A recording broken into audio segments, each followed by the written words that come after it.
पता नहीं क्या ही समझ रखा है अपने आप को, क्या ही समझ रखा है। किसी को कुछ समझना ही नहीं कि कौन छोटा है कौन बड़ा है क्या है। अरे भाई ठीक है, रियलिटी शो है, मुझे भी पता है, लेकिन थोड़ी तो इज्जत मान मर्यादा रखनी चाहिए भाई। आप भी एक लड़की हैं, किसी लड़की के बारे में कैसे आप उल्टा सीधा बोल सकती हैं? और फिर अगर आप बोलेंगी तो फिर आप सुनने की भी क्षमता रखो। फिर बोला उसने, जवाब दिया उसने। ऐसे नहीं होता है भाई, ऐसे नहीं होता है। जैसे कुछ भी बोल देंगे कि 24 घंटा आपके ऊपर कैमरा रहे तो आप टीआरपी चाहने के लिए आप ऐसा कुछ ना कुछ बोलते रहे सबको जाके।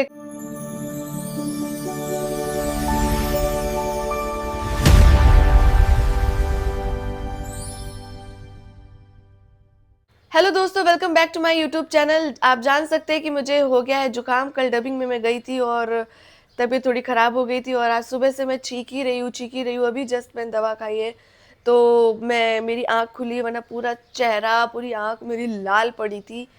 अब जाके थोड़ा आराम हुआ है तो मैं आप सबके लिए वीडियो शूट कर रही हूँ। और जैसा कि कल मैंने बताया था कि मैं आज लॉकअप शो के बारे में बात करूँगी। लॉकअप शो कौन कौन देख रहा है पहले तो मुझे ये बताइएगा आप लोग कमेंट में। मैं उसको फॉलो नहीं कर रही हूँ, लेकिन इंस्टा फीड में बहुत ज़्यादा आ रहा था तो मुझे लगा क्यों ना इस पर एक बार बात की जाए। तो लॉकअप शो जितना मैंने फीड में देखा है वो अच्छा लगा मुझे, लेकिन जब शिल्पा शिंदे की एंट्री हुई है उसके बाद तो वो शो मतलब ऐसा ऐसा उसमें क्लाइमेक्स आया, ऐसा उसने यू टर्न मारा ना कि मतलब कमाल का हो गया है। लेकिन हाँ, शिल्पा शिंदे आने के बाद शो में थोड़ा मसाला, मिर्च मसाला बहुत ज़्यादा बढ़ गया है, बहुत अच्छा लग रहा है। लेकिन बस मैं ये कहना चाहूँगी, क्या शिल्पा शिंदे के पास हर्ष और शिवांगी के अलावा उसको कोई और नहीं दिख रहा है शो में? वो उन दोनों को ही टारगेट कर रही है, सिर्फ और सिर्फ उनकी सास बन के बैठी है। मतलब कह सकते हैं कि उन दोनों को बैठना उठना खाना पीना उसने हराम कर दिया है। तुम लोग साथ मत बैठो, तुम लोग साथ मत टहलो, तुम साथ में कोई भी डिस्कशन मत करो, हमारे सामने करो। मतलब क्या है, आप सास हो? मैं इतना पसंद करती हूँ आपको, लेकिन आप सास वाला रोल तो मत ही प्ले करो अभी। सब लोग अपना अपना पर्सनल इंडिविजुअल शो खेलने आए तो आप भी खेलो और उनको भी इंडिविजुअल खेलने दो। और सब लोगों से आप बात करो ना, वो उन दोनों बेचारों को ही क्यों टारगेट करके रखे हो? और हर्ष को मैं ये कहना चाहूंगी हर्ष जी तो कमाल की एक्टिंग कर रहे हैं भाई साहब, कमाल की। मतलब रियलिटी शो में रियलिटी कुछ नहीं है, एक्टिंग चल रही है। उनके साथ कुछ भी होता है तो बड़े पेशेंस एकदम खड़े हो जाते हैं और ऐसे लगता है जैसे बाप रे खून का घूंट पी रहे हैं। लेकिन अब शिवांगी ने स्टैंड लिया है जो मुझे देख के बहुत अच्छा लगा है। अब वो बोलना शुरू की है। क्या पता शिल्पा शिंदे ने इसीलिए ही सब किया हो कि शिवांगी खुल के सबके सामने आए। अभी तक खुल के सामने नहीं आई है, लेकिन अब दोनों का कैरेक्टर खुल गया है। बिग बॉस नहीं, लॉकअप शो के बारे में बता रही हूँ। ऐसा लग रहा है जैसे कोई बिग बॉस आके वो सारी चीजें बता रहा है कि ये हो गया ये हो गया। थोड़ी देर में उधर से सलमान खान आएंगे नहीं, इसमें सलमान खान नहीं है, इसमें फराह खान है और रितेश देशमुख है। ये लॉकअप शो है, इसमें पहले कंगना रनावत थी। हाँ शायद, ज़्यादा फॉलो नहीं किया मैंने। तो मतलब अभी देख के मज़ा आ रहा है। और प्लस बात तो ये है कि जब वो आई हिना खान और उर्फी जावेद आई, उर्फी जावेद, ये उर्फी जावेद, जावेद सही बोला मतलब मैंने। तो क्या उसने बोला है हिना खान ने भाई साहब, क्या बोला है। दोनों की स्माइल, मतलब शिल्पा शिंदे की तो स्माइल देखने लायक थी, और हिना खान का जो बात करने का तरीका है, जो एक एक कट टू कट जवाब देती है, मतलब ऐसा लग रहा है कि जैसे तड़का मार गया है। बहुत अच्छा लग रहा है मुझे। फीड में जो भी आ रही है रीले, मुझे वो देख के बड़ा मजा आ रहा है। आपके फीड में नहीं आता है लॉकअप शो का? नहीं। अच्छा, मैं देखती हूँ इसलिए मेरे फीड में आता है। अपूर्वा ने क्या एंट्री मारी है, उसने सबकी मतलब ऐसी पोल खोली ना कि उसके सामने कोई मुंह ही नहीं खोल पाता। ऐसी लड़कियां होनी चाहिए, एकदम धाकड़ टाइप है वो। तुम्हारी तरह मैं पर मतलब मैं उतना ब्लंट नहीं बोल पाती हूँ, वो एकदम मुंह पे बोलती है तो गालियां सहित बोलती है, और एकदम मतलब लॉजिकल, और एकदम ऐसे बात करती है ना कि लगता है कि यार अब कोई जवाब ही नहीं बचता उसके पास। मतलब उसके जब वो जवाब देती है ना तो उसके बाद आपके पास कोई जवाब ही नहीं रहेगा कि इसको जवाब क्या दे।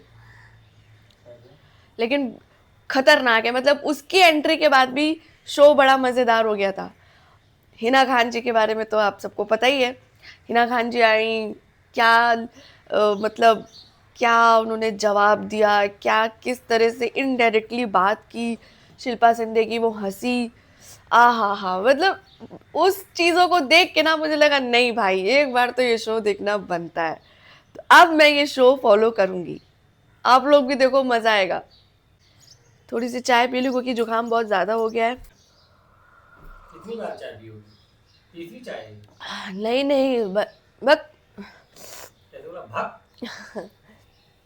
हाँ, तो बिग बॉस क्या बोल रहे थे आप? मैं बिग बॉस नहीं, फिर big boss big boss big boss नहीं है ना, बार बार बिग बॉस बोल रहे हो। क्या ये? लॉकअप शो के बारे में। Okay, lockup. लेकिन शिल्पा शिंदे जी का एक चीज़ मुझे बहुत ख़राब लगा शो में, वो ये था कि उन्होंने एक, मैं सबको जग जाहिर है क्या ही मैं बोलूँ, लेकिन मैं नहीं बोलती हूँ, किसी लड़की के कैरेक्टर के ऊपर उंगली उठाना ये बहुत गलत बात है। वो कैसी भी हो, मैं कह रही हूँ अच्छी हो, बुरी हो, सही हो, गलत हो, आप कौन होती हैं ये बोलने वाली कि उसने क्या किया, किस शो में थी, उसके साथ किसके साथ था, क्या था। आप बोलने की कोई नहीं होती है किसी को भी, कैसे आप बोल सकती हैं? और फिर आप कहती हैं कि नहीं मैं तो बहुत ईमानदार हूँ, मेरा तो ये, मेरा तो वो, कि हाँ हाँ मैं जानती हूँ तुम कितनी सती सावित्री हो। आप ये शब्द नहीं यूज़ कर सकती, आपकी पर्सनैलिटी अलग है। मतलब भाभी जी हैं घर पे, से आपका एक अलग ही नाम हो गया था, लेकिन आपने इस शो में ऐसा बोल दिया है ना, ऐसी गंदगी मचा दी है ना, कि ऐसा लग रहा है कि आप बहुत फ्रस्ट्रेटेड हैं, आप बहुत परेशान हैं। तो आप किसी को भी खुश नहीं देख पा रही हैं, किसी कपल को, किसी को हंसता खेलता नहीं देख पा रही हैं, तो आप चिढ़ जाती हैं।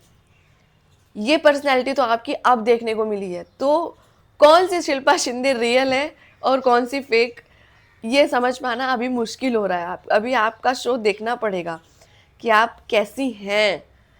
आपने तो, आपके साथ जो गलत हुआ सो हुआ, लेकिन आपने भी किसी को छोड़ा नहीं। आपने भी बहुत गंदे इल्ज़ाम लगाए हैं प्रोड्यूसर्स पे। फिर आप बाद में आके बोलती है कि नहीं वो तो मैंने झूठ बोला था, लेकिन इल्ज़ाम तो लगा दिया। तो ये चीज़ें गलत होती है कि आप पहले बोल दो, फिर बोल दो कि नहीं सॉरी, ये तो गलत है।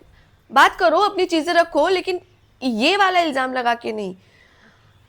मुझे तो ये सही नहीं लगता। दोस्त, मतलब ऐसा लग रहा है ना कुछ फुटेज देख के कि पता नहीं क्या ही समझ रखा है अपने आप को, क्या ही समझ रखा है। किसी को कुछ समझना ही नहीं कि कौन छोटा है कौन बड़ा है क्या है। अरे भाई ठीक है, रियलिटी शो है, मुझे भी पता है, लेकिन थोड़ी तो इज्जत मान मर्यादा रखनी चाहिए भाई। आप भी एक लड़की हैं, किसी लड़की के बारे में कैसे आप उल्टा सीधा बोल सकती हैं? और फिर अगर आप बोलेंगी तो फिर आप सुनने की भी क्षमता रखो। फिर बोला उसने, जवाब दिया उसने। ऐसे नहीं होता है भाई, ऐसे नहीं होता है। जैसे कुछ भी बोल देंगे कि 24 घंटा आपके ऊपर कैमरा रहे, तो आप टीआरपी चाहने के लिए आप ऐसा कुछ ना कुछ बोलते रहे, सबको जाके कुछ ना कुछ ऐसा बोल दे कि आदमी चिड़चिड़ा जाए, खिसिया जाए, एकदम कुछ बोल दे। कैसे कर लेती हैं आप? कैसे, कहाँ से लाती है इतना टैलेंट? वाह। खैर, जो है सो है आपके सबके सामने। मैंने कोई नई बात नहीं बताई है, ये सब इंस्टा के फीड में आ रहा है, तो वही देखकर मैंने बताया है। और अब मैं कोशिश करूँगी कि मैं लॉकअप शो देखूँ। और आपको बता दूँ, हमारी भोजपुरी इंडस्ट्री के सुपरस्टार दिनेश लाल यादव, आम्रपाली दुबे जी एंड पवन सिंह जी आ रहे हैं भोजपुरी बवाल जियो स्टार एंड कलर्स पर। वो तो ज़रूर देखना दोस्तों, बहुत मज़ा आने वाला है। और मैं तो रील ही देख के फ़ैन हो जा रही हूँ, क्या तगड़ा तगड़ा जवाब दे रही है आम्रपाली जी। मैं तो सिर्फ आम्रपाली जी के लिए देखूँगी, और मुझे बहुत अच्छी लगती है वो, पर्सनली बहुत अच्छी लगती हैं। और आप सब भी देखना। और बस यही कहना चाहूँगी, और क्या ही बोलूँ, बहुत एक्साइटेड हूँ उस शो के लिए कि हमारी इंडस्ट्री के लोग भी रियलिटी शो कर रहे हैं। और काफ़ी एक्साइटेड हूँ। आप सब एक्साइटेड हैं कि नहीं, कमेंट में बताइएगा। और कैसा लगा मेरा ये छोटा सा रिव्यू, कमेंट में बताइएगा। जाते जाते चैनल को लाइक, सब्सक्राइब एंड कमेंट करना बिल्कुल मत भूलिएगा। Okay, love you all.